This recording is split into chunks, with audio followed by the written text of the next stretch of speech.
I looked at the book of Matthew, and the reason we're looking at the book of Matthew, because Matthew speaks about the kingdom. Matthew was a tax collector. He worked for the Roman kingdom. So he knew everything about the kingdom. So just the first four Gospels in the New Testament, Matthew, Mark, Luke, and John, it's got pretty much the same miracles, the same teachings, but it comes from a different angle.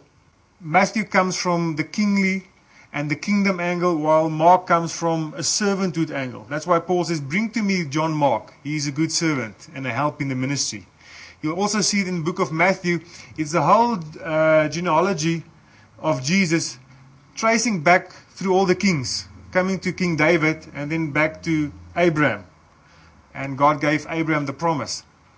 Okay, well, in the book of Mark, which is the book about the servant, there's no genealogy, because you don't want to know where a servant coming from. He's just a servant. So we see in the book of Mark, which is about a servant, that you do not find the word Lord there until after the resurrection. Where in the book of Matthew, you find the word Lord, because a king is addressed as a Lord. That's why he's the Lord of Lords and the King of Kings. While in the book of Mark, you get the same sentence, the same miracle, the same people, but you don't find the word Lord, because a servant is not addressed as a Lord. He's just a servant. So we see that Jesus in the book of Mark is always touching people, taking them by the hand, helping them. It's exactly what a servant is doing. So we see that each book in the gospel shows Jesus from a different perspective.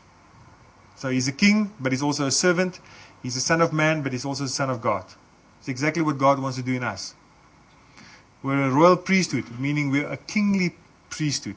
But this priesthood and this way of, and this authority and the way of ruling and reigning is through servanthood. It's not one that you sit there and you just delegate everything. It's you're actually serving, and through serving, the authority and the glory and the power of Christ flows through you. That's how it works in God's kingdom. It's totally opposite from how it works in the world. So we're also the Son of Man, growing up to be the sons of God. So in the book of, back to the book